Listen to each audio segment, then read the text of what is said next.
Okay, what is up, guys?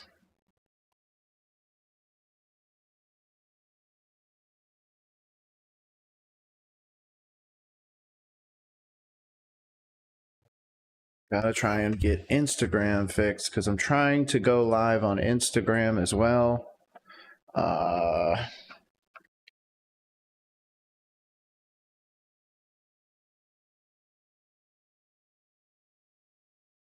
Public next. It should already be the same things. So now I should just be able to go live. I'm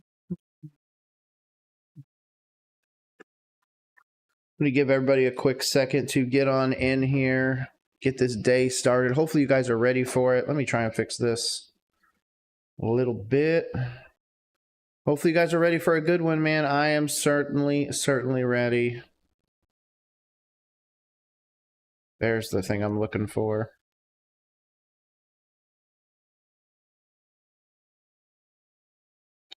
Okay. So this one's going to be a little different today. So we're going to be doing the Carolina Panthers undrafted free agent discussion.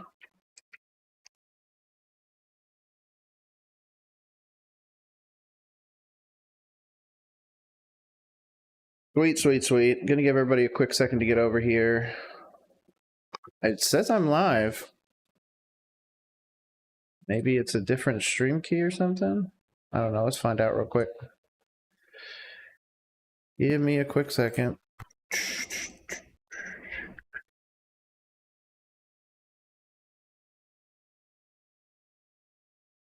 That's why it changes every time?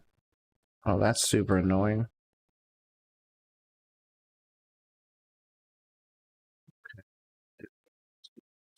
It's up here. Let's get that out of here. Okay, well, let's hope and pray that it goes live. If it doesn't go live, then oh freaking well. Hopefully you guys are ready for this. I am super excited. There's two guys that I really want to talk about today, one of which is a draft pick. And then obviously we're going to go over a few other things. Today I'm going to be focusing on the undrafted free agents and everybody that we brought in. Obviously this is the original list that we got. And then I put them into my breakdown of where I thought we should take them, where they should be on this team, everything like that.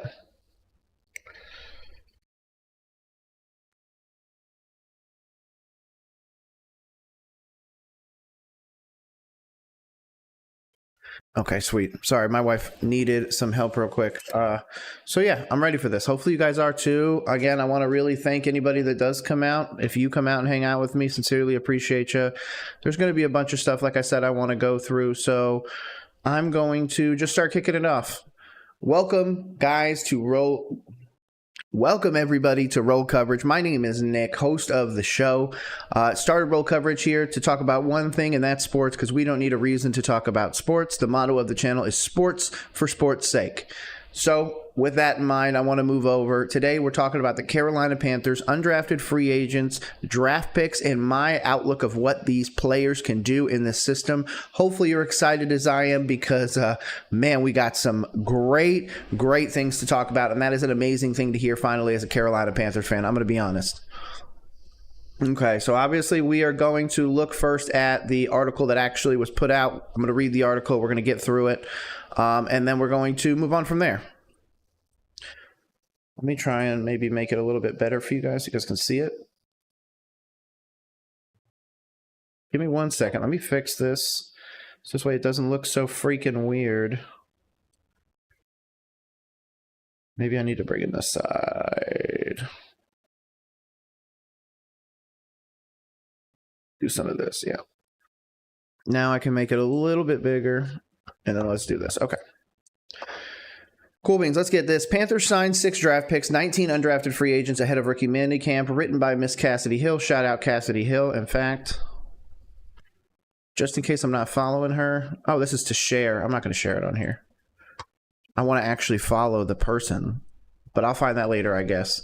Okay. The Carolina Panthers have signed 6 draft picks to contracts, getting deals done ahead of the rookie minicamp. The club has also signed 19 undrafted free agents ahead of rookie minicamp.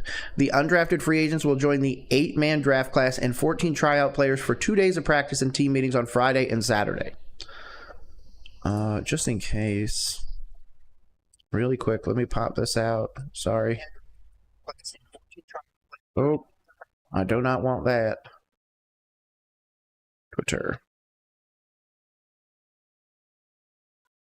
Okay, so now you guys should be seeing it on screen everywhere. If you guys want to chat or do anything with me, it might take me a second to actually look at the chat just because I'm going to be reading a little bit. But I am absolutely able to see your chats now, so shout out to that. Okay, the entire rookie class arrived on Thursday, and the front office immediately got to work. General Manager Dan Morgan and crew signed 6 of the 8 draft picks to their rookie contracts, including first-round receiver Teteroa McMillan, or as I will be referring to him at any point in this discussion, his name is Nalo.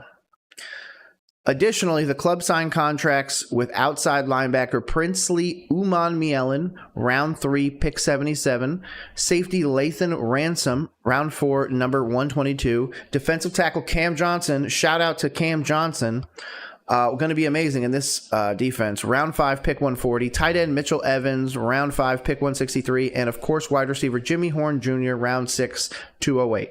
The only remaining draft picks to sign contracts are our offensive linebacker, Nick Scourton, or Scorton. I'm going to continue to say Scorton. I've seen one person say Scourton, and I don't love it. Nick Scorton, round 2, number 51, and of course running back Trevor Etienne in round 4, number 144. When it comes to this draft class, I am so excited, and I hope you are too as Carolina Panthers fans. Obviously, we got the news yesterday that Jadeveon Clowney was cut from the team, so that leaves a glaring look at the outside linebacker position, we'll say. Obviously, Princeman Umanmielen is going to be able to come in there and be a day one starter at that position. We do have some depth, I'm not going to lie, at edge rusher, but it's not high-end depth. Princely and Scorton coming into this are going to be quick starters, and if not, Umanmielen might be coming off of a gassed offensive line and might be able to really eat as the second guy. To be honest, that's what Clowney did a lot as the Texans behind J.J. Watt. Everywhere he's been, he needed a bigger edge rusher to kind of go in there. A lot of people are saying they like Scorton better. I'm not in the Scorton camp, we'll say. I'm absolutely in the Princely Umanmielen camp. I am in the Cam Jackson camp. I am the king of the Lathan Ransom camp. Mitchell Evans, in my opinion, will be the tight end number 1 for this team by the end of the season. Mark my words. He will be up there in production. He will be involved in the run game. Mitchell Evans, I believe, is the reason why we are going to most likely not utilize Jatavian Sanders, and I think that his day is more coming than other people are willing to admit. Now, obviously, when we go into the guys we haven't signed, Trevor Etienne is a big one, given that Jonathan Brooks was just put on the PUP list and will not be performing at all in 2025, something that I absolutely said was going to be a thing. I did not expect to see him a single snap until 2026. So with that, obviously, we're in a good place. The other thing I want to tell you about, this defense at one point is going to roll out Derek Brown, Princely Umanmielen, Lathan Ransom, Cam Jackson, Nick Scorton. That's going to be a heck of a defense to go against, especially Cam Jackson in the middle helping out Derek Brown. I think that 1-2 punch is going to be absolutely dynamic. And Cam Jackson's one of those players that, you know what, a lot of people slept on him. Shoot, the Carolina Panthers slept on Cam Jackson. Round 5, pick 140. This draft didn't go the way anybody saw, but the one position I saw that kept going high were the big uglies, as so many people call them, or the trenches, as I like to call them. Those trench players like Cam Jackson, the offensive linemen that went sooner than anybody thought in the draft, all of those guys are going to be immediate impacts on their team. Again, shout out to Cam Jackson. This full list of undrafted free agents, okay? So now it's every name that I put on there. So in order to make this a little easier on me, or should I say a little shameless self-promotion, I'm going to look up the linebacker that I hope to God we signed, Nomura, and then I'm going to pull up the post that I did about it, okay? So here we go. The names that we're talking about, I'll actually start from the bottom. The ones that I'm out on, Louisville corner, Corey Thornton, Central Florida wide receiver, Kobe Hudson, Miami wide receiver, Jacoby George, Michigan State running back, Kyron Lynch-Adams, UCLA tight end, Bryce Pierre, and SMU defensive lineman, Jared Harrison-Hunt. I'll give you why. I don't think we need another wide receiver in here. I do believe that the 6 wide receivers are currently in-house. The reason, and I'm excluding these guys, obviously. I'm not saying that they are in my realm. My wide receiver 1 would be T-Mac, a.k.a. Nalo McMillan, the number 8 pick that we just took in the draft. My number 2 is going to be Xavier Legette. He needs to take that step forwards. My number 3 is going to be Jalen Coker. And then my number 4 is going to be some sort of veteran. I'm going to be able to go out there and say, hey, Adam Thielen, I want you to stay with this team. Or in realistic terms, I think it's going to be Hunter Renfrow. Oh, let's see.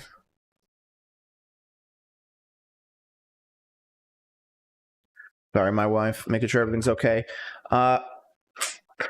Yeah, so it's going to be T-Mac, Xavier Legette, Jalen Coker, and then a veteran. There's your 1 through 4. Now, obviously, we're going to probably roll 6 receivers. I don't see a scenario where we run 7 unless we are committing 1 or 2 of those guys to a special teams role very quickly. So for that reason, I would say my 5 is going to be the guy that we drafted in Jimmy Horn Jr., special teams guy. And then the other one is a little bit higher up here, Mushin Muhammad III. Again, a little bit of a legacy pick, but to be honest, he's really great on special teams. He's really good at the PP, a.k.a. the peanut punch. So with that, I think that would round out our 6. We could run Horn and Muhammad at special teams. We could run ETN in special teams, which a lot of people believe as well as some other guys. So that at least eliminates why I don't think we need another wide receiver. Now, if you want to bring somebody in, I'm fine with Kobe Hudson. Jacoby George, I'm just not sold on, but maybe that's just my bias towards Miami. Corey Thornton out of Louisville, I feel like I picked better corners a little bit higher, and to be honest, I would have much rather had the South Dakota kid, Mike Reed. When it comes to running backs, I feel like we have plenty of running backs. If you're taking a running back depth, I don't think there's 4 on this team, and to be honest, if I want to run 6 receivers with Moose and Horn, then I'm probably not going to take a running back because he's going to try and fight them for that special team position. I want to give it to them. I want to move on. Bryce Pierre could be an interesting one, but to be honest, the Tommy Tremble contract, the Jatavian Sanders commitment that we got from taking him in the draft, and now drafting Mitchell Evans, I think that Mitchell Evans will quickly become tight end number 1. I think Jatavian Sanders immediately takes the tight end 3 spot. So if you're bringing him in here, there's a chance that he beats out your draft pick, and if that's the case, Jatavian Sanders needs to be moved. I think a scenario could be to send him. Oh, I don't know.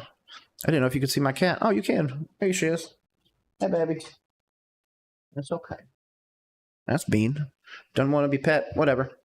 So, yeah, I think that if that's the case, you really need to look at Sanders moving forwards. Now, obviously, there's a scenario where you trade Tremble instead of Sanders. If that's the case, Mitchell Evans has very, very quickly become tight end number 1. So I don't really see a scenario where this makes sense. Now, obviously, SMU defensive lineman Jared Harrison-Hunt, I'm a big fan of. My problem is I don't feel like we need him on this team. The reason why I say that is because I've already got Cam Jackson, who's going to be my defensive tackle number 2 for at least a number of years. On top of that, I'm running Derek Brown. Yes, he's getting a little bit older, but do I think that this SMU defensive lineman is going to be able to come in there and really be our defensive lineman 3? Possibly, if he's going to be depth, but let me just pull up the Panthers depth chart if that's the case.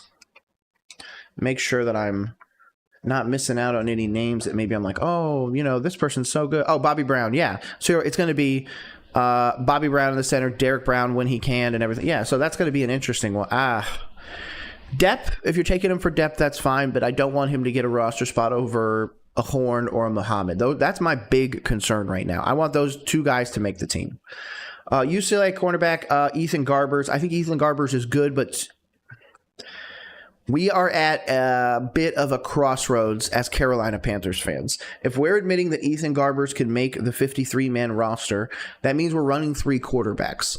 That means that the Bryce benching might not be a one-time thing. Bryce needs to come out this year and, to be honest, throw more than 20 touchdowns without factoring in rushing, because that's the big one that everyone puts for Bryce. They try and help him out. He only got 15 passing touchdowns last year, which was tied for the worst among starting quarterbacks. He threw as many touchdowns as Derek Carr, let's put it that way. That's a concern. Yet now, Bryce has the opportunity to have T-Mac, Xavier Legette, the Joker, and Jalen Coker, and a veteran like Adam Thielen or Hunter Renfrow. I think that's a really great starting four. And, of course, the running back room. Good Lord. Chuba Hubbard, Rico Dowdle, Trevor Etienne. The offensive line of Icky, Hunt, Corbett, Lewis, and Moten is absolutely dynamic. It's the defensive side of the ball that gives me some worry. And if we're going with this quarterback, we're admitting that there might be more to the benching than we are willing to admit. So for that reason, I'd like to avoid this year. I'd like to avoid it this year because I feel that if Bryce comes out this year and he has 17 touchdowns and 10 picks and it still doesn't look great, then the organization will begin to start looking elsewhere. Whether or not that's a veteran someplace else, whether or not Dan Morgan, goes out there and gets Shadur Sanders, I don't know.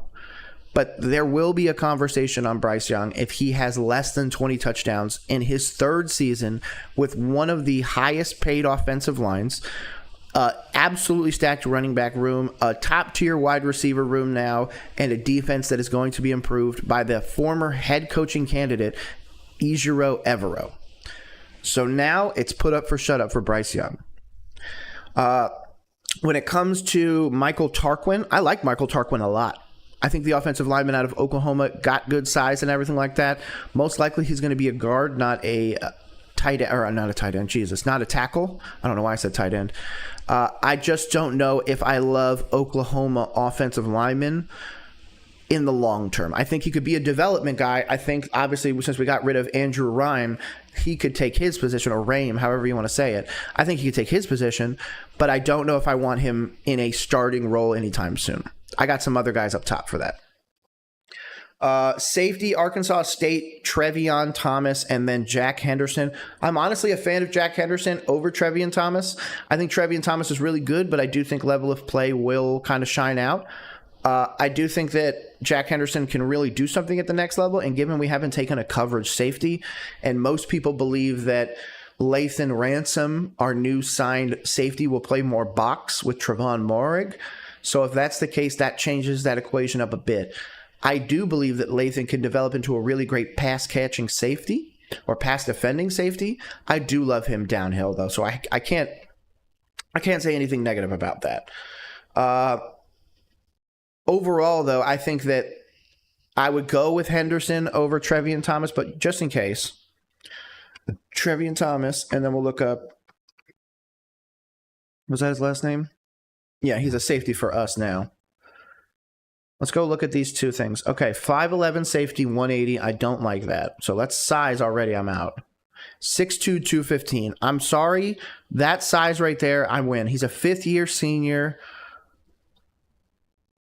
Academic, all Big Ten. I mean, smart guy. Let's see. Enrolled in Minnesota in 2023 with 2 years of eligibility. Used him in 23 and 24. 13 games, starting 12, 44 tackles, 9 for loss. Tied team lead with 6 sacks. Yeah, I'm sold. I don't really need to do a whole lot more. Let's see. He got 158 over the course of his career. Looks like he started most of the games his entire career. He's got 6 tackles for loss, 5 interceptions last year. Wow. That's pretty insane. Let me see if I can get some more. Maybe I'm devaluing. Maybe I'm just going crazy and I'm looking at this other kid like academic, all Big Ten and the whole bit. Let's see. Some of these websites, I swear, one of these days, if I ever get enough money, I'll figure out a way to make a website that doesn't suck. Nothing. Okay, this is his original draft. Okay. So he was originally 6 foot 177, and now he's 5'10". 180. Okay, yeah, I'm all in on Jack Henderson over him then. So there you go. I'm in with Jack Henderson over Trevin Thomas. So that's a very clear one right there. Linebacker, Bam Martin Scott, I actually like. Mapala Mwansa, I actually really like as well. I do love developing international players. I think it helps out quite a bit. Linebacker is a more interesting position that requires a little bit more between the ears. So both of these would be developmental guys. Bam Martin Scott obviously played linebacker at a high level at South Carolina, but the international pathway means that he did not play organized football. So you're teaching him the game at a whole nother level. So for that reason, I'm a bit reserved, but you get to hold an extra spot for this international develop. So to be honest, I would just develop him, see how long it takes, see what happens, see what we can do from there. That's just my thought. And then, of course, the South Dakota cornerback, we do need help in the secondary. So Mike Reed would be really good at that. South Dakota does have a bit of a level of play concern, like I've said, with some of the other guys. But I'm going to be honest with you. I think that this secondary really is in a good place. And I do think that there is a better way for us long-term to build this team. And I think it could be through something like this. To be honest, the Carolina Panthers were rated a top undrafted free agent class, a top draft class. So I think it could be a scenario where we're maybe finally turning around, or this could be the scenario where the Carolina Panthers bit hook, line, and sinker into a lot of the smoke screens that other teams were doing, and we could end up coming out of this terrible. There could be a scenario where, some of our draft picks don't work out. I don't want to call anybody out because I want positivity moving forwards. But regardless, I really like the opportunity of some of these guys, but we're talking about them coming in as, say, for example, in Ethan Garber's case, the quarterback. You're coming in as a defined quarterback 3 behind a veteran like Dalton in a scenario where if Bryce Young struggles, you might actually have to play. And I feel like that might not be the right solution for this team, because this team right now is 100% behind Bryce Young. Whether or not I agree with that decision is a completely separate argument for a completely separate day. But I do think that in the right system, Bryce Young can become just dynamite. So for that reason, I think that we are in a interesting place as Carolina Panthers fans. And this 2025 season is going to tell us a lot about the 2026 and 2027 seasons as well. One of the ones that I'm going to get out really quickly because I think he needs no introduction. I would love to get him on this show to talk about. I would love to get him on the show to talk about absolutely everything. That is place kicker out of Florida State, Ryan Fitzgerald. I absolutely believe he could be the Carolina Panthers place kicker for the next decade or more. I don't think this is a discussion. I don't think we should be thinking about this. This should be a sign. Put him out there and see what he can do. One of the most accurate kickers in Florida State history. My family is a diehard Florida State fans, which hurts me because I'm a Duke fan.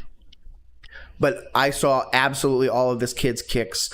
He is dynamic, doesn't freeze under pressure. I'm really excited for the opportunity for him to take that step forwards and make the roster. So for that reason, congratulations to Ryan Fitzgerald. And hey, if you ever see this, Ryan, please reach out. I would love to talk to you about your college experience and, of course, coming to my Carolina Panthers, man. So shout out to you.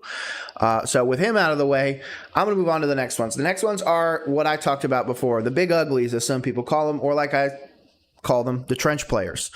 These trench players like Vanderbilt offensive line Stephen Losoya III and Cincinnati offensive lineman Luke Kandro. Now, obviously, all these guys are a part of the press release. When we come back over here, the original press release that I was looking at, all of these names are on there. So I'm not adding or taking away any names. They're all on there. They're just in a different order according to how I feel about them. Kandra and Losoya can absolutely be your guard twos for the next at least 5-6 years. I'm going to be honest with you. I think Kandra and Losoya together could be really dynamic. The one thing that teams are really not paying attention to, or at least the teams that are not winning at a high level, like unfortunately this Panthers team, we are not investing in those offensive linemen or offensive linemen early and often. Same thing with defensive linemen. We could have taken a higher person or anything like that. I do think that the conversation would have been had in Carolina if Armand Membu had fallen. If Membu was there, we might not be having the conversation about a wide receiver, and we might be having the conversation about Icky's going to be training at guard or maybe switch to right tackle. So this way we don't have to pay him as much, and then we can trade Moton. Some team out there could really use him. Like, there could have been a completely massive shift in the overall draft outcome if Armand Membu was there. He wasn't. We are paying two of the better guards in the NFL. I don't want to say the best. They're really good, but there are better guards for cheaper, I think. Pretty sure there are some cheaper. Regardless, I think that guard is one of those positions that you can really get in the draft pretty easily. To be honest, if you really wanted to, you trade back to the late ones. You know who fell number 32 was Josh Simmons, the tackle out of Ohio State. If he, for some crazy reason, I don't think that's the case, he was one of my highest rated tackles. But if there was a reason that he couldn't play tackle, he would be a dominant guard. And that's the thing. If you go and look at any of these things, if you take a dominant tackle and say, hey, now you got two guys on either side of you, you don't need to be worried about beating over the left or anything like that, or fighting double teams on the inside. I think that's amazing. I think he would be dynamic, and obviously I'm a bit more biased when it comes to these trench guys. I really, really want them to succeed, and I really want them in Carolina. Moving on. Safety, Isaac Gifford. I really like this safety. If we decide to not keep Jack Henderson, again, I'd rank them exactly how they are. Gifford, Henderson, Trevion Thomas. Let me go pull them up. Isaac Gifford. Yeah, let's go look at his information. Oops. 6'1", 205. I like that. Again, senior, played a lot of games in college, it looks like. Honorable mention, all 10 big team, academic, Big Ten, all 4 years of college. I'm sorry, what? Wait, well, the Carolina Panthers took two incredibly intelligent safeties? I'm blown away right now. Big Ten Distinguished Scholar, 10-time Nebraska Scholar Athlete Honor Roll, Sam Foltz 27 Hero Leadership Award, Brooke Behringer Citizenship Team, and the Tom Osborne Citizenship Team. Holy Jesus. 13 games, 70, led Nebraska with 73 tackles while adding 4 tackles for a loss and 1 pass breakup. Gifford led Nebraska in tackles in 6 of the Huskers' 13 games and ended his career with 240, which marked the 3rd highest by a DB in school history. He also played in 57 games, the 3rd highest in program history. Holy Jesus. Gifford wore the number 2 after he was one of 10 Huskers to win a team vote to wear a single-digit number. Off the field, Gifford was a member of the All-State Woofle WUERFFEL Trophy Watch List, is a college football's premier award for community service, and is a semifinalist for the Campbell Trophy, college of football's premier scholar athlete award. I cannot speak today. Holy Jesus, man! I'm gonna have to do some research on more research on these guys. Holy Jesus. Yeah, I'm following you, dude. Holy shit, I'm excited. That's awesome. So yeah, you can obviously see why I'm a little bit blown away by Gifford, why he was so high up on my list. Coverage safety, it seems like this team doesn't really give a fuck about coverage safety, and I mean pure coverage safety. A lot of our guys, Lathan Ransom, Trevon Moehrig, Isaac Gifford, even Jack Henderson, they didn't play a ton in coverage. Obviously safety they do, but they blitzed a lot too. They got a lot of tackles, so they're very physical. That's that dog mentality we wanted. And to be honest, the brain, you sold me, man. Completely sold. If you guys can't play safety, I think there's scenarios where we could roll with like 4 or 5 safeties. I think that could be really interesting, and especially playing one of these guys on defense, on a special teams play, or not defense, I meant on special teams. On a defense, oh my God, I still can't speak. On a special teams play, come on. that could be amazing. Mushin Muhammad, obviously we got the legacy there. I do think he should make the team with wide receiver 6. Again, involved in special teams, could make the opportunity to break into the lineup. We could use some speed guys. We have him and Horn now, so I love the pairing of those two together, especially as two legacy guys down in Carolina, bring a lot more money into the franchise as well. And to be honest, I would love for them to break out into the starting lineup. And if not, and they're so good that they can't break into our starting lineup, they're fantastic trade pieces. Wide receivers are always going to be people that are traded and needed, so maybe we can get him started if he doesn't make it forever with the Panthers, but obviously I would love to see that. And then the one that everybody loves, and myself included, Tuasivi Nomura out of Fresno State. Yes, a little bit of a concern with the level of play and the competition that he had, but at the same time, I'm very, very intrigued by him. I would honestly take him and Bam Martin-Scott as our backup linebackers. Linebacker is a big concern for me this year. Josie Jewell, Trevin Wallace, Claudin Churlis, and Chandler Wooten. That's what it was. So I would honestly swap out Churlis and Wooten for Nomura and Bam Martin-Scott. I would do that in a heartbeat. Obviously, they need to still beat them on the field. They need to beat them in the study room, on film, and everything like that. So there's a lot going into it, but those are the guys I'm really jockeying for at this point. Now let's get back to the article. I've talked to you enough about mine. Undrafted free agents are draft-eligible players who weren't selected in the 7-round draft in April. As soon as the draft concludes, those players essentially become free agents and are free to sign whichever team. They didn't write that right. Maybe I'm just reading it wrong. Those players essentially become free agents and are free to sign with whichever team they chose and can reach a deal with. Okay, maybe I'm just reading it wrong. That's fine. The Panthers currently have 7 players on the roster who began their career as undrafted free agents. They are wide receiver Adam Thielen, who technically began as a tryout player and signed an undrafted free agent contract after rookie minicamp with the Vikings in 2013. Running back Rico Dowdle, who first signed with the Cowboys in 2020. Defensive tackle Tershawn Wharton, who signed with the Chiefs in 2020. Linebacker Christian Roseboom, who started with the Rams in 2020. And 3 Panthers grown undrafted free agents in long snapper J.J. Jansen, receiver Jalen Coker, and safety Damani Richardson. All 7 have been starters or major contributors on their respective teams. Rookie minicamp will conclude on Saturday afternoon. The team is open to sign tryout players, should they so wish. The draft class and undrafted free agents will return for OTAs, which begin May 27th and run through June 5th, with mandatory minicamp sent from June 10th to the 12th. Want to know your thoughts. Where are we truly at with this? Where's your mind at with it? Like, are we in the realm that these guys should really be looked after? Is there a scenario where any of these guys can not only break into the starting lineup, but break into the starting lineup in a way that gets them a second contract, that keeps them on this team, and not only that, keeps them as a high-level contributor? The ones that I've called out, obviously, are defensive tackle Cam Jackson, the defensive tackle that we signed in the draft. Princely Uman-Mielen is going to be amazing. I would love to see Etienne on the field at some point. And then again, when it comes to these undrafted guys, pretty much anyone here up I'm interested in. Garbers is the one that I'm very concerned about because the air in the room can shift very quickly away from Bryce Young and towards the franchise looking at another quarterback. So this is his year to eclipse 20 touchdowns without factoring in rushing touchdowns.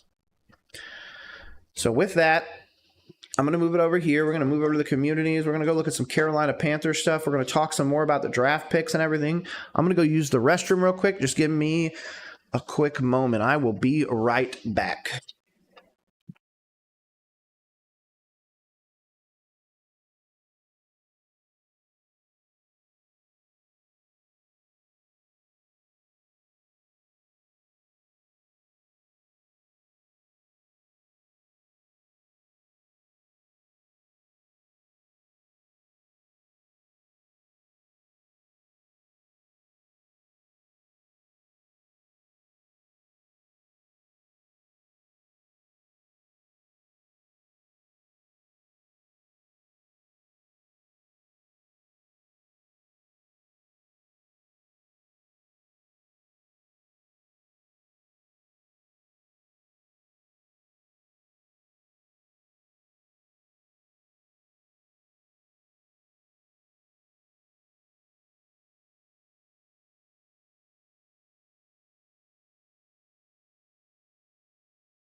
I am back. Hopefully you guys are ready. Let's get into some more Carolina Panthers stuff. Let's go look up some stats for some people. One of the people I would love to look up is Cam Jackson. To be honest, the reason why I'm so interested in Cam Jackson, 6'6", 342, 22 years old, out of Florida, 5th round pick, so we're only going to have 4 years of control. There's going to be an opportunity to not only bring him into the offensive or the defensive lineup quickly, but there's going to be an opportunity to really, really develop this kid. So it looks like it's officially Cameron Jackson. He just goes by Cam. So that's good to know. 37th ranked DT. So it looks like he's ranked around the 30s in the DTs.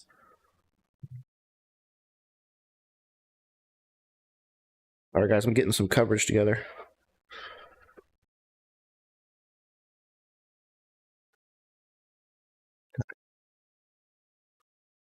Look at this.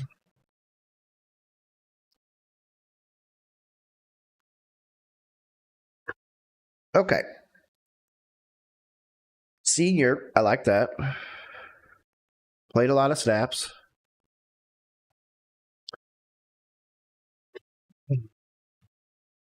Oh, that's right. He went to Memphis. Okay. Let's see. Lance Zierlein on Cam Jackson. Massive nose tackle whose lack of productivity bellies his potential to imprint on NFL games as a run defender. Jackson is a complete non-factor as a rusher, so his spot on a draft board will be relative to a team's willingness to take a two-down player in need of polish. He's long and plays with extremely heavy hands and has the ability to overwhelm single blockers at times. When he's allowed to swap paint and focus on smaller areas of containment, he's a tough out. He gets knocked off his spot more than he should, but better block take-on and technique should create better consistency. Jackson has freakish size and is more enticing prospect when tape flashes are prioritized in the evaluation. Freakish traits and measurables help him stand out. Has play strength and length to improve his block destruction. Plays with adequate bend and a very powerful punch at the point. Uses height and length to swim blockers for quick moves. Keeps blockers out of his frame with good arm extension. Eventually overtakes blocks and shoves them aside. His weaknesses: plays with inconsistent base width and block take-on. Needs to keep pads squared to avoid losing his gap leverage.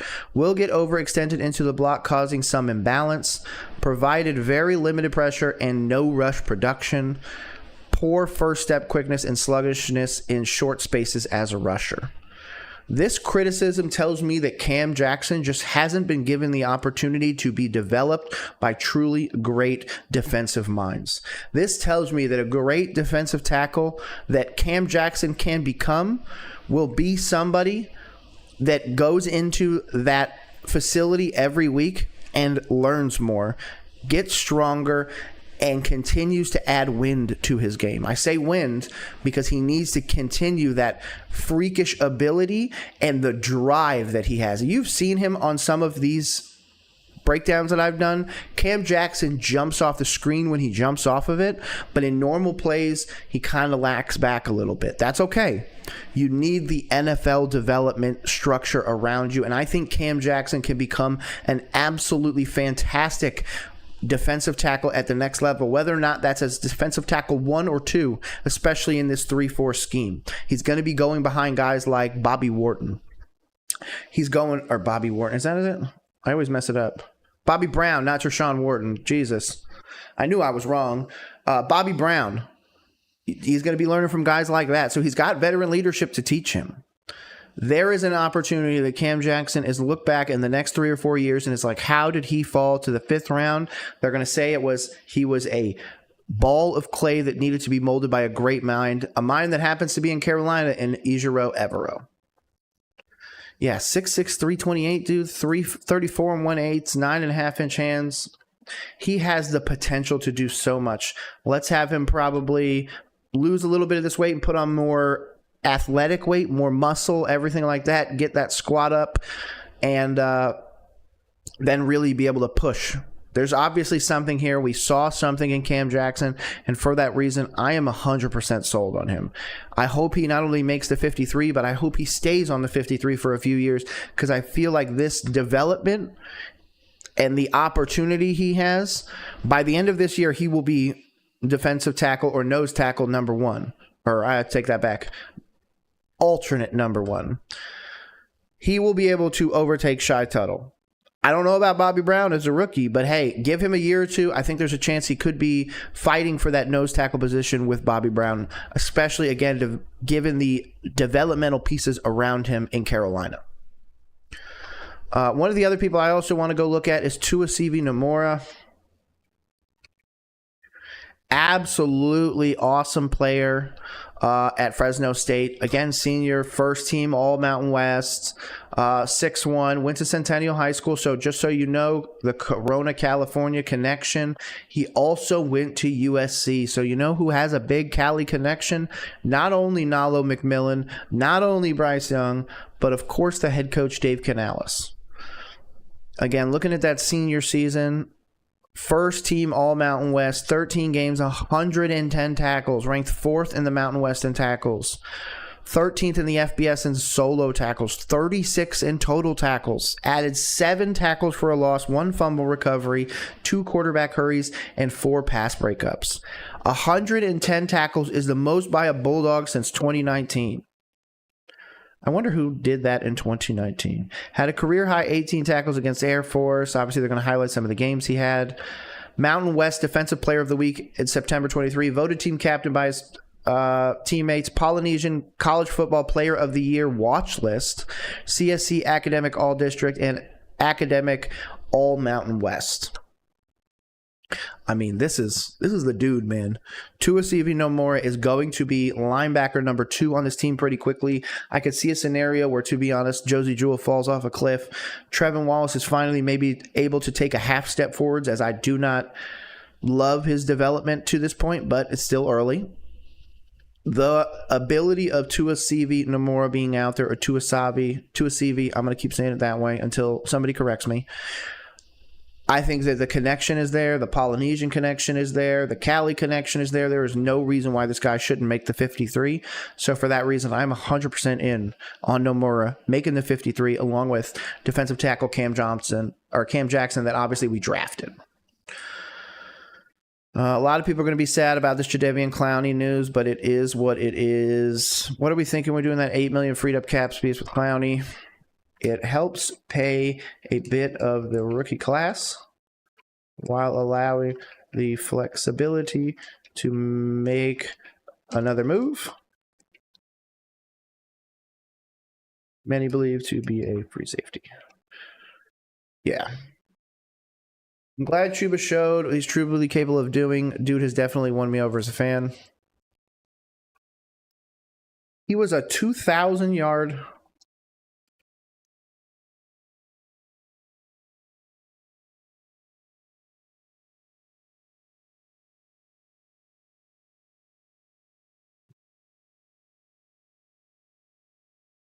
Ooh.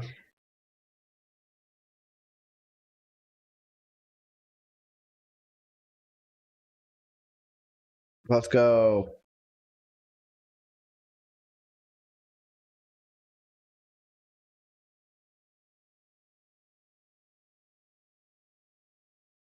Yeah, dude, there's no way we're going to cut Brooks.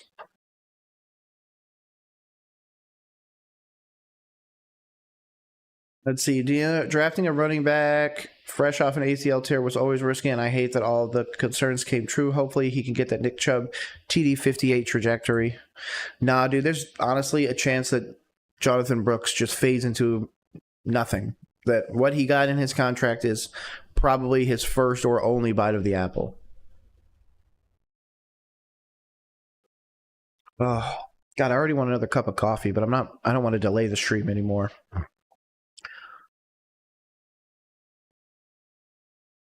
Wow. Shout out to A.O. Greeny at Matt, you crazy. Sheena Quick posted, McMillan says his favorite football player ever is Larry Fitzgerald, and he feels his comp is Mike Evans and Keenan Allen. Suck my dick to anybody that ever said that I was a stupid comparison.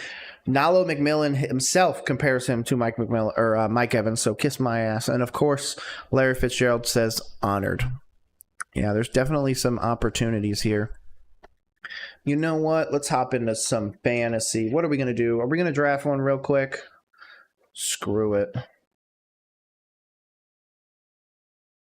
Fantasy football. Let's join a public league. Let's go. Let's see if anybody else is drafting a team at 9:41 a.m. on a Thursday.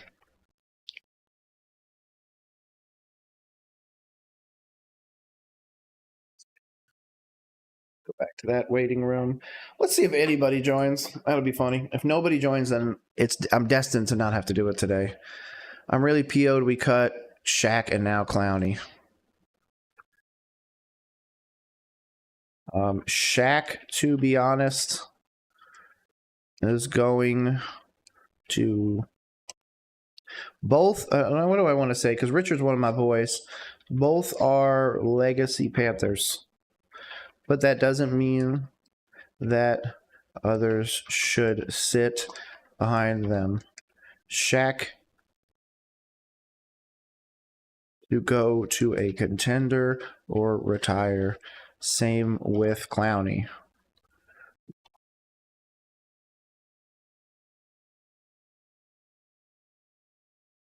Neither are ones at their current age. I would personally take Nomura over Shaq and Corton / Uman Mielen over Clowney. Yeah, I think that's the keep pounding, baby.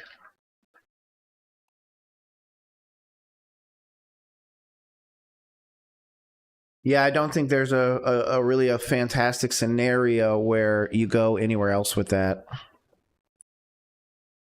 I do. Yeah, we absolutely should explore this list again. Andrew Rhymes gone, so. Oh my God, we actually got people in here. 2 minutes left. Then we'll do a quick draft. Then I'm going to get out of here. I'm going to do some editing. Going to get everything ready. Hopefully you guys are ready and having a great one. Again, want to say thank you to anybody that was able to come out and hang out with me today. Today and tomorrow are going to be nice and easy ones because I got a lot of content planned for next week. I got a lot of changes coming next week to the channel, hopefully for the good. And overall, I'm just super excited for it. I'm super excited for this year with our Carolina Panthers. I'm super excited for the opportunity that a lot of these guys are going to have, whether or not they're undrafted free agents or guys that we just brought in. I think that the team as a whole is seeing such a massive shift, and I'm so excited for it.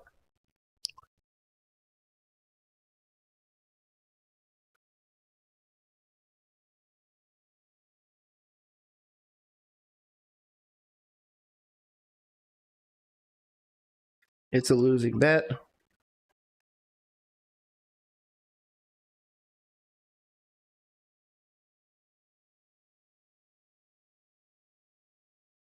Come on, me yelling.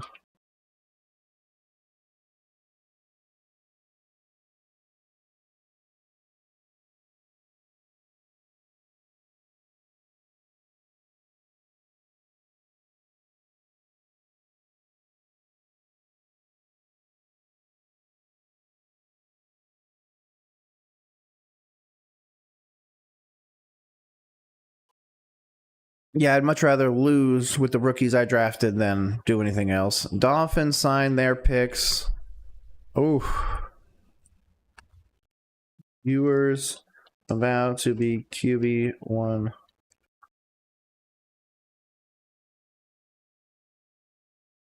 At some point in 2025.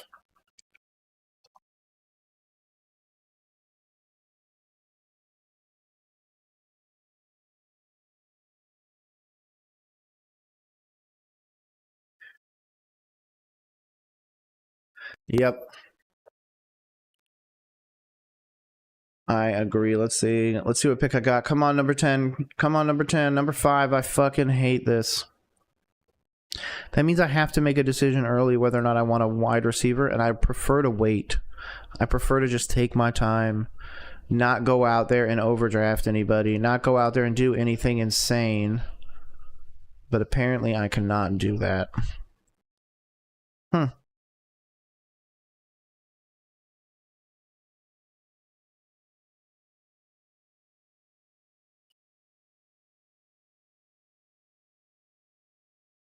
Yeah, let's do that. Put the names over there a little bit better so you guys can actually see it. Hopefully you guys are ready for this. This one's going to be an interesting one. I don't really know how I'm going to go, but we're going to see how the board falls. Jonathan Mingo for Trevor Etienne. We won, for sure. Mingo is done in the NFL, akin to Treylon Burks. Yeah, I don't think. Is that Ricky Williams? Oh.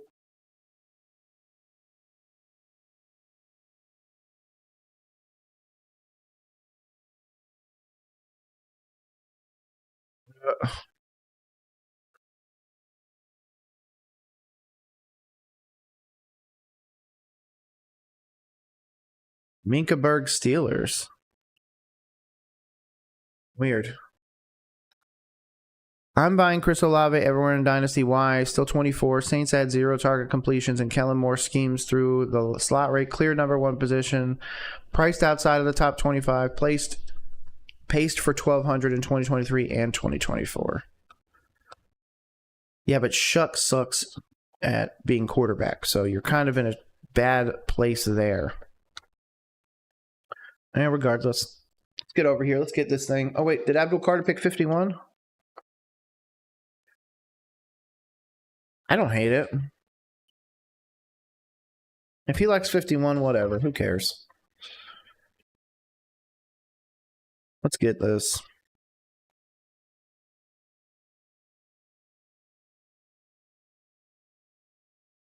Let's go. With the first pick in the Minnesota Pro head-to-head points PPR league on ESPN, it's Jamar Chase and then Saquon Barkley. Malik Neighbors. Do I just take Jahmyr Gibbs and be done with this? Or do I take CMC?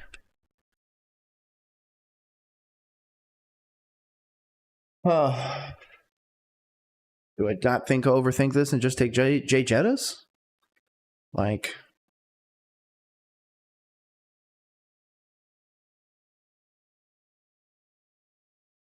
It's gonna be interesting. Come on, dude.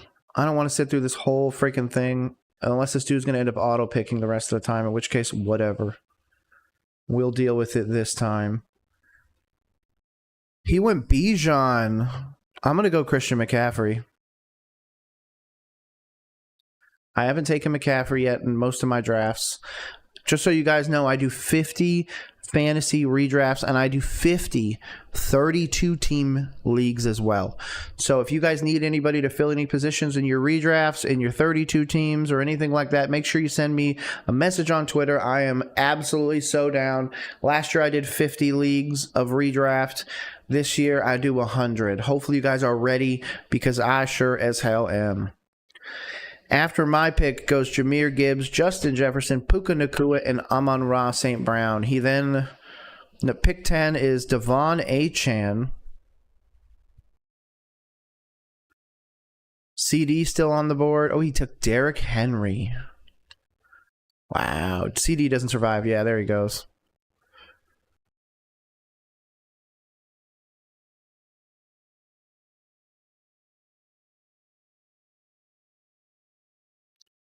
Ginty goes. I figured. I'm definitely going running back. Do I go Bucky? Bucky's going to be insane this year. Jonathan Taylor. So you made that decision for me. Gibbs and JMO for pick 15. He took Gibbs. Is he going to take Jamison Williams now? If so, that's kind of funny. Come on, bro. It don't take this long to make these decisions. You can literally search the name. Let's get this. Christian McCaffrey with the 5th pick. I'm definitely going another running back. I don't know where I want to go with it, though.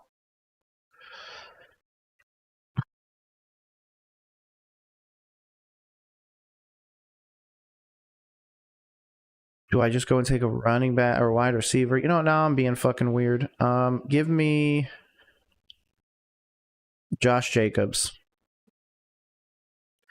My next pick will be a running back. The pick after that will be a running back. Then we'll start snagging up some of these wide receivers.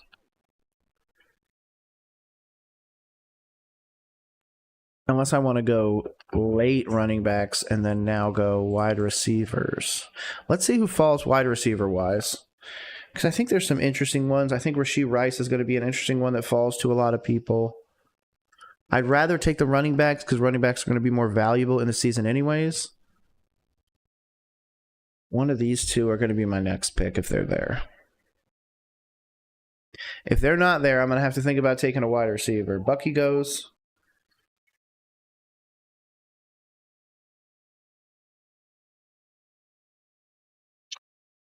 Also, what pick is Purdy? 92. He's going to be my quarterback this year then. He took Lamar Jackson with the next one, so Poo-Poo, hilarious name, has Jamar Chase and Lamar Jackson? Why didn't you just take Joe Burrow, you fucking tool bag? Whatever. What an idiot.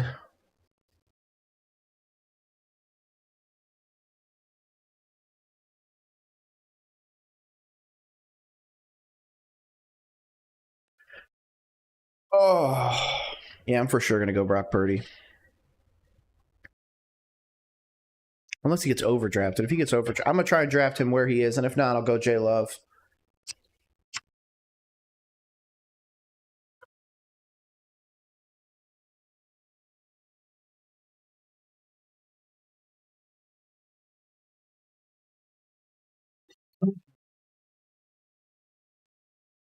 Okay. Brees Hall, right? RJ Harvey, Quinshon Judkins.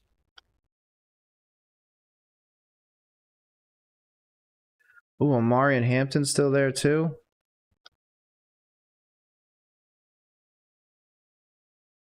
Where's Christopher Olave? Let's put him on the board. What else am I looking at?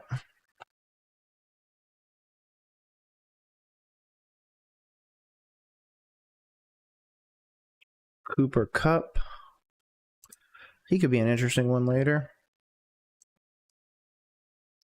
Let's see how this next one falls out. Drake London's still on the board. T. Higgins still on the board.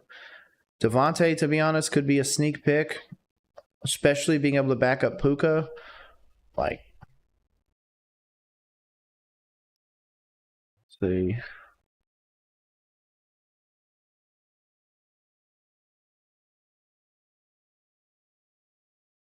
God, it is pouring outside. Hopefully it's better where you guys are at, because it sucks over here. So again, team looking so far, Josh Jacobs, Christian McCaffrey, James Cook. I'm probably going to go for that depth running back as opposed to a wide receiver. But we're going to see. Yeah, Joe Burrow, if you take Jamar Chase, your next pick should be Joe Burrow. You're a fucking idiot for taking Lamar Jackson. The paired ability of Jamar Chase and Joe Burrow is enough to just handcuff them. I don't give a shit what anybody thinks.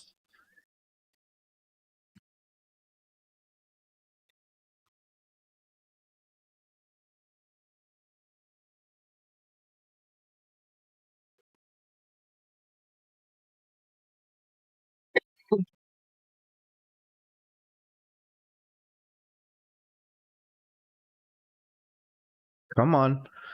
Patty goes now. Most of these guys have taken quarterbacks. Let's see. Poo-Poo's got Lamar. Jack has Josh Allen. Belichick still doesn't have one. Caden still doesn't have one.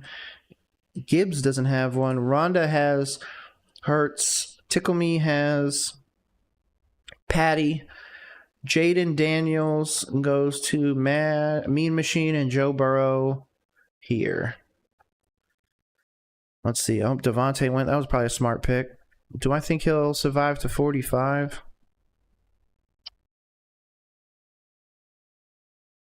I'm taking Drake London. I'm not letting Drake London fall that far. He went to round 4, pick 6. That's insane. Yeah, you're crazy. Drake London's going to be good. Baker goes. What the fuck is happening? Oh, Kyler. He might get taken. If he does, oh well. There really ain't shit I'm not going to overdraft a quarterback straight up. I'm just not going to. Let these idiots take whoever the hell they want, as high as they want, and let all these other guys fall to me. I don't care. Speaking of, oh, wait, what was that? Jordan Mason has reportedly been banned.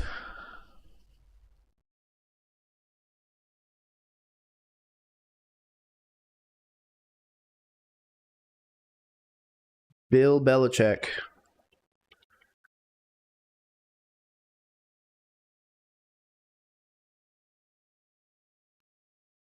What the fuck just happened there? Okay, whatever.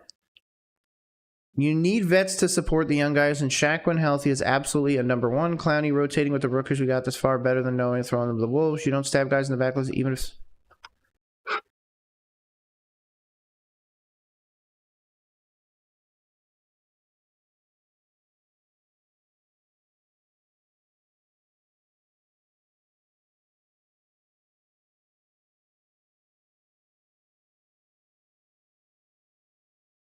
Who went off? Omar and Hampton. Lad, come on, one more pick. As long as this dude doesn't take Breece Hall. We might have completed it, and then my next pick will be Chris Olave. Come on. Don't take Breece Hall. Let's motherfucking go. Breece Hall. So my running back room now is Christian McCaffrey, Josh Jacobs, James Cook, and Breece Hall. I'm good. I don't need another running back, I don't think, unless I get a depth one later on. I don't want to give it to Penix. I'm going to go give it to Brock Purdy. So if he's there when the time comes, I will be taking Brock Purdy. But regardless, let's move back over here. Yeah, I don't know how I feel about this, to be honest, Richard. You need vets to support the young guys. We were talking about Clowney getting cut, Adam Thielen getting cut, guys like that. Both are legacy Panthers when talking about Shaq Thompson and Jadeveon Clowney. They've been with the team for a little bit now. But that doesn't mean that others should sit behind them. Shaq needs to go to a contender or retire. Same with Clowney. Both are number ones at their current age. Or neither are ones at their current age. I apologize. And I personally put Nomura over Shaq and Scorton / Uman Mielen over Clowney.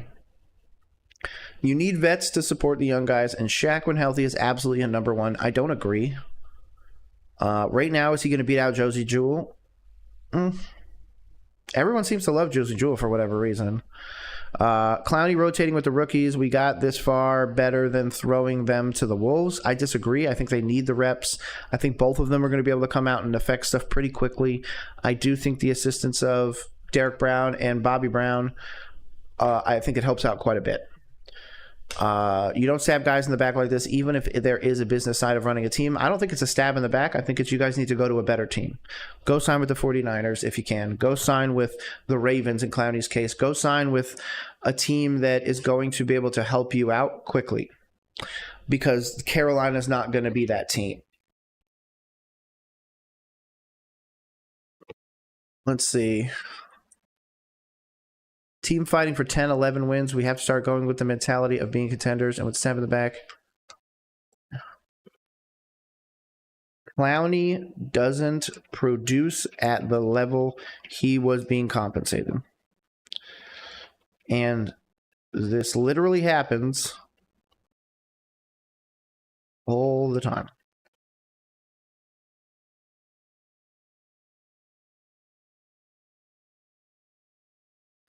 Carolina doesn't need to overpay at a position we just drafted heavily in.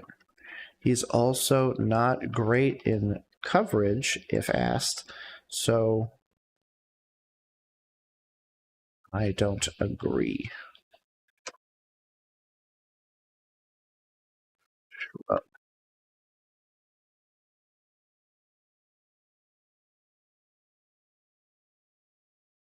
Okay, where are we at? Who's still on the board? Chris Olave is still on the board. Where is he, though? 61. I don't think he survives too terribly long. Let's go the two in division. I'm a Panthers fan. We took Drake London, Chris Olave. Let's go. My next pick, what are we going to do? Tight end? Probably not. Probably wide receiver. Probably Rashee Rice, if he's still there. Teteroa McMillan, if not. And then see if Cooper Kupp can survive longer. Yeah, I think that's going to be my play. Let's see. Let's see how the board falls out. I don't agree that the Carolina Panthers are going to be contending for 10 or 11 wins, by the way. Not at all.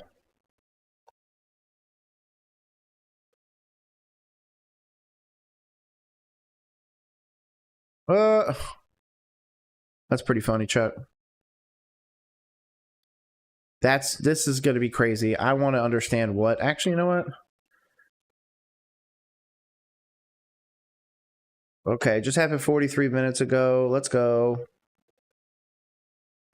University of North Carolina has banned Jordan Hudson from its football facilities, according to Meadowlark Meadows' Pablo Torre.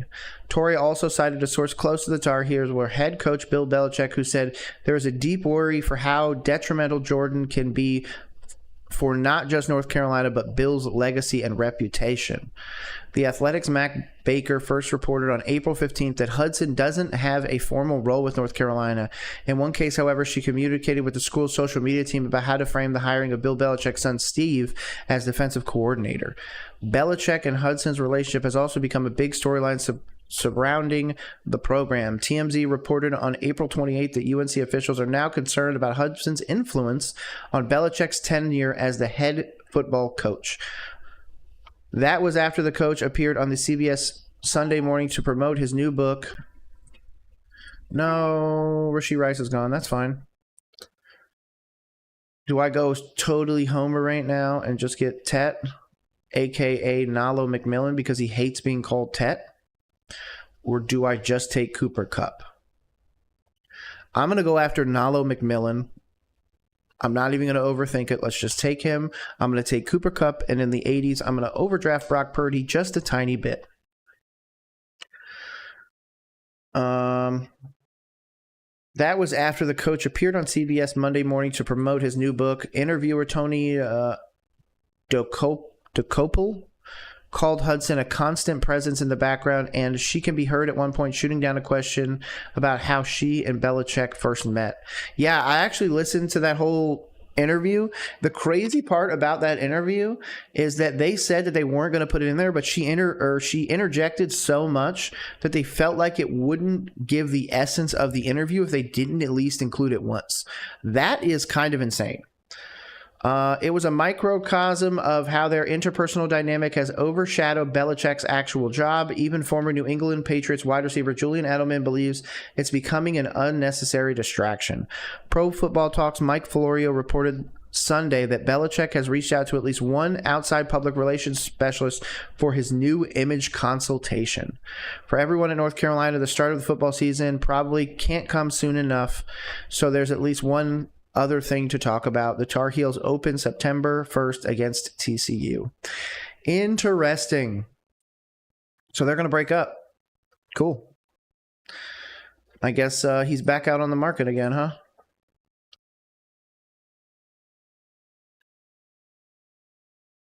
Tryout.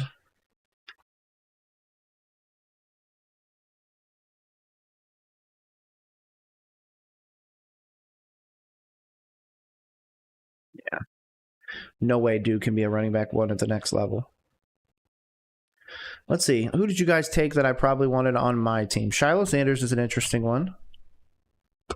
Jake Majors. I like that a lot. The fact that he made it to undrafted free agency. Okay. The Bowling Green quarterback's an interesting one. I don't really feel like you need that, but hey, take the depth.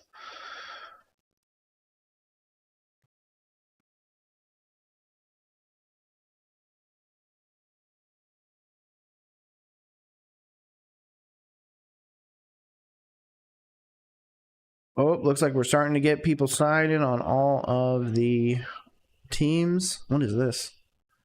Rookie minicamp invitee Gabe Taylor at the Commanders facility. Taylor is trying out to be an undrafted free agent this weekend. Nice. Best of luck, bro. Hopefully you get it.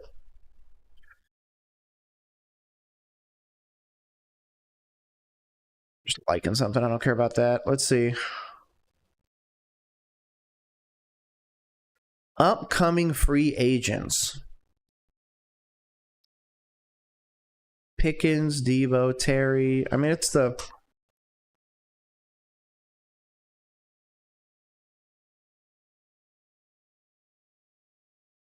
Yeah. Either too old or too mid at this point. Okay. Oh, so he has fallen. So has Jordan Addison. So has Jordan Addison. Oh, he took Trevion Henderson. I know that... he's 92. Where is he? Oh, I don't have him all positions. That's why. I'm just going to take my quarterback of the future. I think I'm just going to do it. I overdrafted him a little bit more than I wanted to, but I'd be okay with getting a later running back, a later wide receiver. I'd be okay with taking Rashad White, Zach Charbonnet. Yeah, I'd be okay with some of these later ones. So for that reason, let's just take best player. Or the most needed player, I should say. Oh, Colson Loveland goes. Interesting.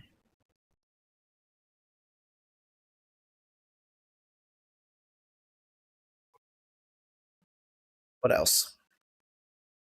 Speaking of, hopefully everyone's having a good one. Hopefully you guys are ready for the rest of the day. Because I sure as hell am.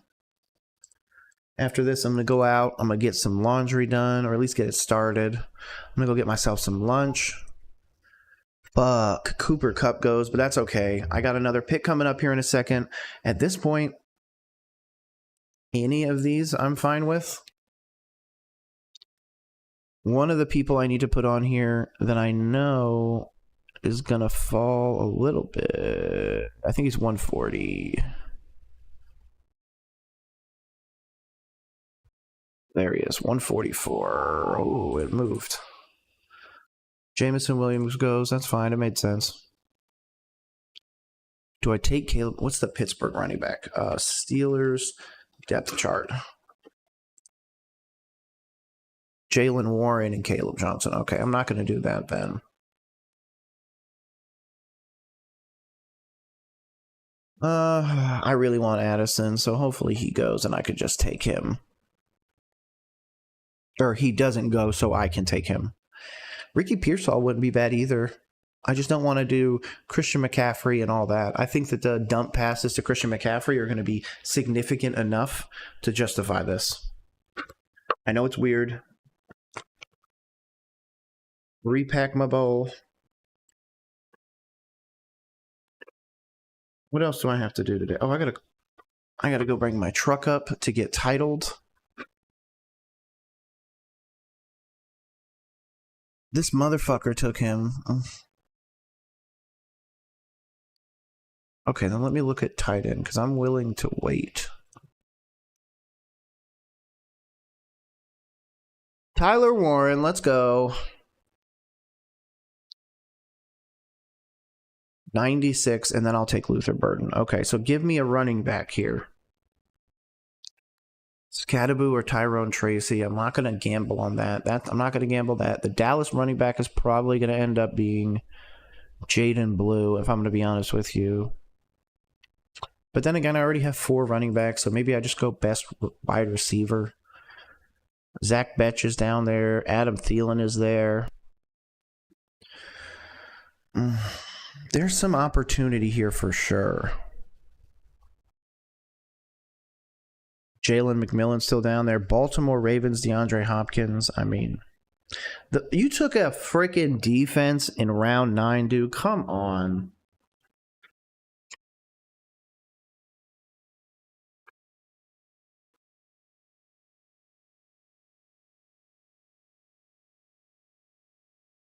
Rome might actually be a solid pickup. I could go with another quarterback. Since I am going to be taking Luther Burden, I could take Caleb Williams here in the event that Brock Purdy gets hurt. Or in the event that Caleb Williams just becomes the guy. Then I don't really have a pairing with him, so I don't love that unless Luther Burden steps up and becomes the guy. This is a tough one. I guess maybe I should go look at tight ends since people keep... Oh, no, wait, no, I have Tyler Warren. What am I talking about? I'm going to have to make a decision here in a second, clearly. Caleb Johnson, then.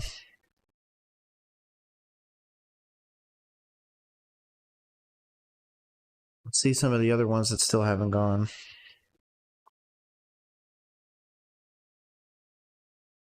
Jaden Blue is still down there. I think I just have to take another wide receiver here. Hollywood Brown, I mean, what's the... Rashee Rice, Xavier Worthy, Hollywood Brown would be their best 3. I mean, do I love it? No, I'm going to take the Bills number 1. What am I doing? Yeah, just take best player. He's their number 1. Kobe Myers, no.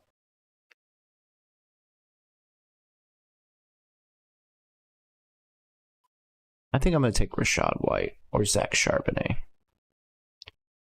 Then Jaden Blue. Emeka Egbuka's up there. Okay. Let's move him down here. Let's see how these next few kind of flesh out here. Because is there a chance that I can fade Luther Burden just a little bit more? Can I sneak out like a Rashad White and then a Jaden Blue and then a Luther Burden? Get him in like the early 130s? I think there's also a potential chance that guys like Rashad White and Zach Charbonnet continue to fall. Has anybody not taken a quarterback at this point? Burrow, Daniels, Mahomes, Hurts, Nix, Purdy, Murray, Mayfield, Allen, Jackson. Okay, so everyone's at least taken a quarterback. More running backs are starting to go.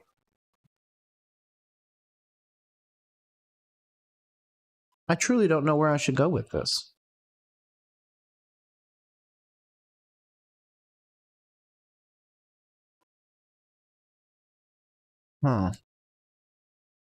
Definitely not taking Michael Pittman. He's definitely done.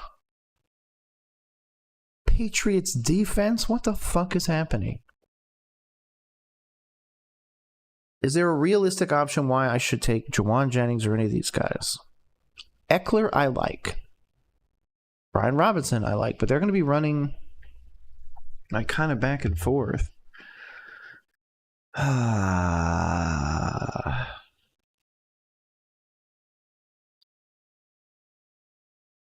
Rashad White can do it.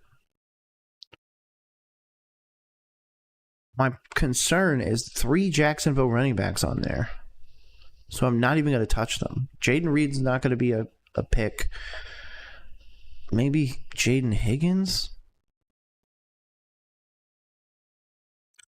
Yeah, I think I just have to take Rashad White there.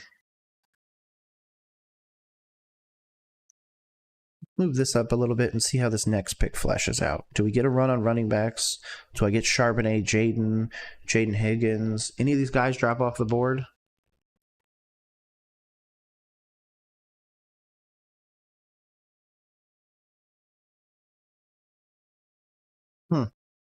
I'm not sure. Let's wait. Let's go look at some more Twitter bullshit.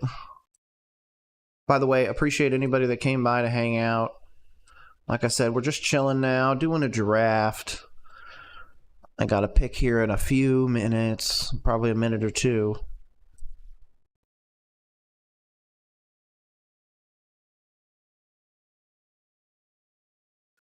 More money for Bryce shouldn't even be a discussion at this point.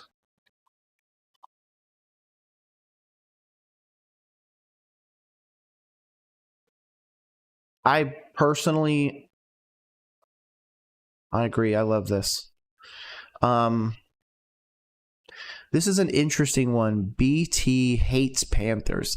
I've been thinking about that Moten extension recently. It would save us a lot of money to extend him, but maybe the goal is to eat that contract this season and then get him on another front-loaded deal. That way we have more money for Bryce.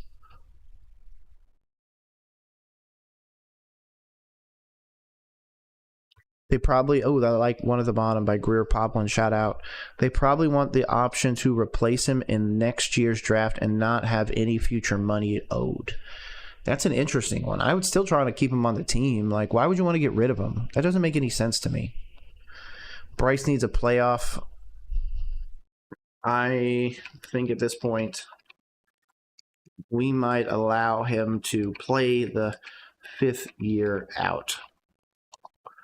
And that's me saying that as he's going into his 3rd year.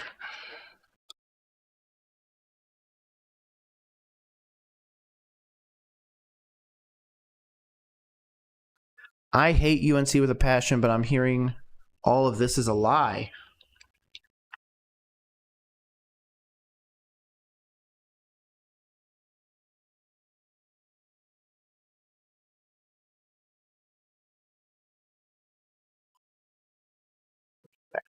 Okay.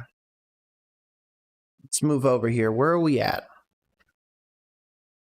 People are starting to fucking draft kickers. Okay, so I'm in a very good one. Do I take Charbonnet or Blue? Who's going to run the ball more? Jaden Blue. I'm going to take him off of here, and I'm either going to take Higgins, Egbuka, or Burden with the next pick.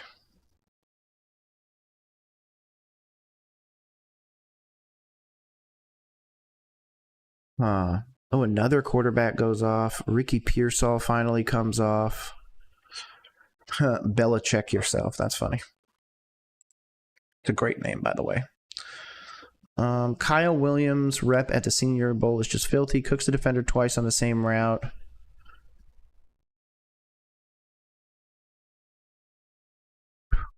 Don't they have Stephon Diggs? I think they do. I think the Bills have Stephon Diggs.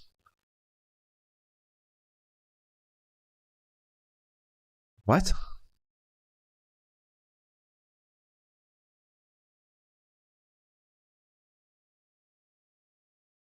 Yeah, that's an ad, but I'm still going to comment on it. Elijah Roberts signed. Amika's gone. Okay. You answered my question.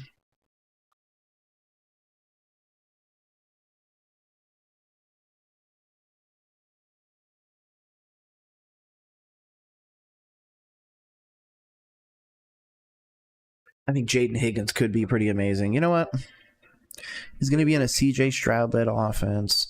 Do I do this? I think I've got enough great running backs. So I'm going to take Jaden Higgins. My next pick is going to be Luther Burden. And then I'm going to move on.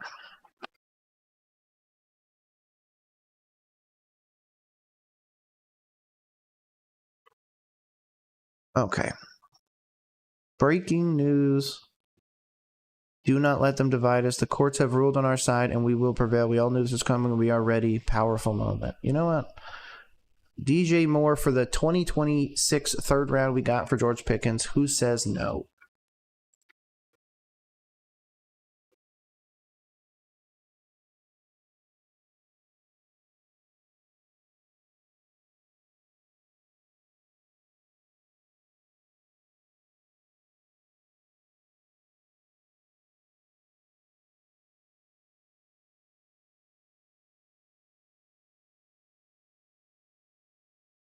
Yeah, hell yeah. Huh. I'm not taking Charbonnet or any of these. Yeah, I'm just going to take Luther Burton. That's that next pick. And then let's go look at defenses. Oh, there's still some good ones on the board. There's just some really good ones, if I'm going to be honest with you.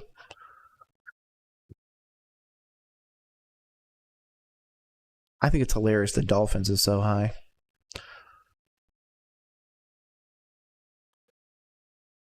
Okay, while we wait for that. Oh, we're back. Never mind. Luther Burden, let's go. I'm going to take the Jets defense after this. And then I'm going to take probably Tyler Loop. He's been my kicker so far.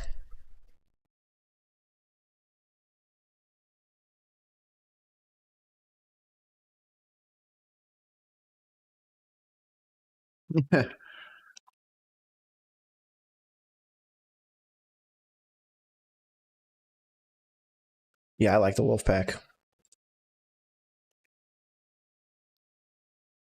You know what? I should tag at Steelers Blitz. They're awesome. By the way, what the fuck are my cats doing out there? I swear, dude, my dog and my cat just hate hanging out together. I don't know what their deal is.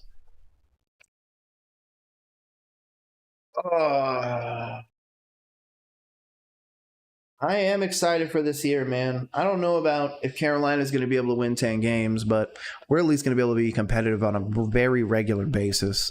And to be honest, that's good enough for me.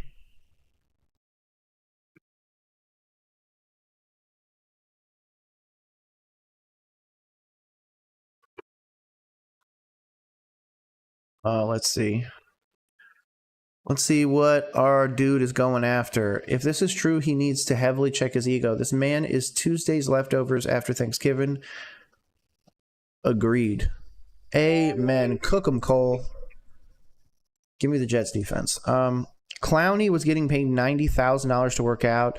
They had put him in the contract, or he would have no-showed. Too many people buy the local product thinking they will pay cheaper and work harder for the hometown. Couldn't agree more. Clowney was a great veteran. I appreciate his sacrifice, but I want him to go to Baltimore or San Francisco and go compete for a chip.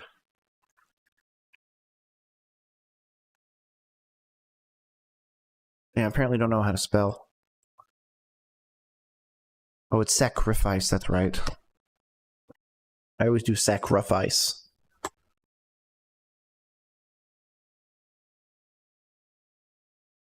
Oh yeah, my kicker got taken. Kind of bullshit. Rhonda's rowdy team can kiss my ass. Who are we going to go with?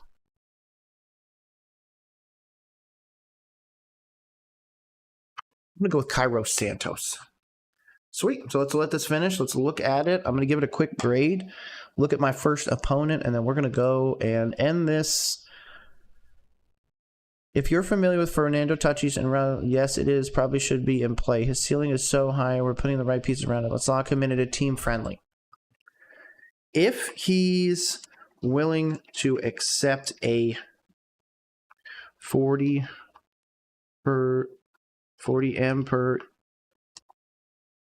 what is it? Is it year over year? 40 million? I'm just put per year. Akin to the Daniel Jones contract? Sure. I've even made a video about it.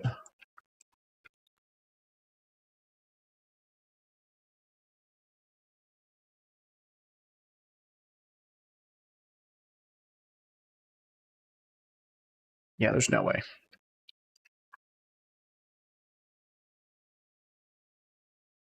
Okay, I'll go to my team. Let's go look at this starting lineup. Brock Purdy and Christian McCaffrey are the two I got together. Went in division to try and get my wide receivers in Drake London and Chris Olave. Of course, Josh Jacobs, James Cook, going to be two dynamic ones. If Tyler Warren's going to be anything at the next level, I got him on this team. Jets defense, Cairo Santos as the kicker. Bench, I feel like I did really well. I feel like there's so much potential with it, with those last three picks being Jaden Blue, Jaden Higgins, and Luther Burden. There is a scenario where DJ Moore gets traded, so I can see a scenario where Burden accepts into wide receiver 2 or maybe even beats out Roma Dunze for wide receiver 1. So Burden has a very high upside, especially this year. Jaden Higgins, same thing. While the Houston depth chart seems like it's a bit clouded, Texans depth chart, when we go to look at stuff, to be honest, Christian Kirk, I thought they cut Christian Kirk.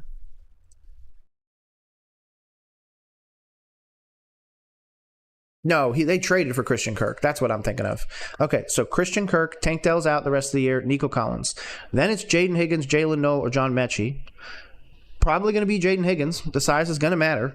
So you're going to put him in there. So you're going to run three massive ones. Jaden Noel is your 4, John Mechie is your 5. I mean, that's a really great one.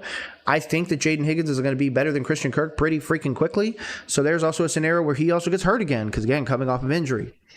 So you could be Nico, Jaden, Jalen, John, like Justin. That's kind of funny. Lots of J's in that wide receiver room. But I think that's a really great opportunity. Same thing in Dallas. Jaden Blue is the backup running back. Backup running back to the former Broncos running back, Javonte Williams, that's the name. And then same thing, Rashad Williams is backing up Bucky Irving. Obviously, Bucky took a massive step forwards last year, but this is a new offensive coordinator. There could be some changes, and God forbid Bucky gets hurt, Rashad would be able to hop into that no problem. And given my running back depth, I'm not expecting these two to start. Giving my wide receiver depth, I'm not expecting these two to start, but if they break out, it's worth it. Khalil Shakir, the Browns, Jesus. Sorry. Buffalo's number 1. Tetaroa, a.k.a. Nalo McMillan, Carolina's number 1. Breece Hall. So there's a scenario where I could really have an insane wide receiver room, especially in the... I mean, to be honest, the upside on all my players, I'm really projecting long term. I really wish this was a dynasty league, but hey. Now, when we go to look at the head-to-head, Brock Purdy against Lamar, that should be an easy win for you. Christian McCaffrey should be able to beat Bucky Irving most weeks. Same thing with Josh Jacobs and Omarion Hampton, though Omarion is going to be insane at the next level. Drake London and Chris Olave against Jamar Chase and Tyreek Hill. I feel like I've got a chance there, especially because Tyreek could be taking a backseat. Jamar is obviously wide receiver number 1 right now in football. Tight ends, Njoku against Tyler Warren. I think I might get you. I'm a bit concerned about Tua long term. Running back depth, I definitely got you. You got David Montgomery, I got James Cook, so I beat you there.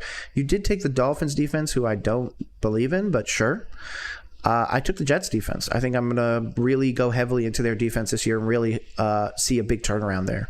Cairo Santos over Jason Sanders. I'm going to go with Cairo all day long. Now, obviously, Travis Hunter has some good upside for you on depth-wise, and that's what you did. You took guys that are really good. You took the wide receiver number 2 in Jacksonville, the wide receiver number 1 in Tennessee, the wide receiver number 2 in Seattle, running back 1 in New York, running back 1 in Jacksonville, tight end 1 in Denver, wide receiver 1 in Indianapolis, I'm sorry. I have the running back 1 from the Jets, wide receiver 1 from the Panthers, wide receiver 1 Khalil Shakir, running back 2 in Rashad White, running back 2 in Jaden Blue. Luther Burden's technically wide receiver 3, and then Higgins is technically wide receiver 4. So I think we're pretty close on the value to value. It does say I have the 11-point advantage, so that's an interesting one, even given what he has. I love the strategy of running back, because if, say, for example, James Cook comes out there and starts lighting stuff up and it's just not Josh Jacobs' year, I could flip Josh Jacobs to somebody else, Josh Jacobs plus Tetaroa McMillan, and try and go out there and make something happen. So I think there's a lot of opportunity. Again, I always look at the long term. I look at the trade value. I'm really excited for this team. I'm really excited to get a lot more drafts. The schedule will be announced next week, and in fact, I'm going to be watching and probably live streaming the entire schedule release along with Rich Eisen. So hopefully you guys are going to be out here for that. Very excited. Make sure you give me your draft grades down below. I'm going to be checking out all your comments. Be getting some other stuff done today as well. But regardless, my name is Nick. This is Roll Coverage, home of sports for sports sake, a place that I just want to talk about sports all day, every day, hopefully with some guests soon. I'm going to try to get some people on the books. In the meantime, though, you're just going to be getting me, Nick McCandless, the host. Hopefully you guys have a great rest of the day. It's a beautiful Thursday somewhere in the world, definitely not out here in Massachusetts. But I got to say, hashtag keep pounding. Have a great rest of the day. Hopefully you check out the next live stream tomorrow at 9 a.m. Peace, guys.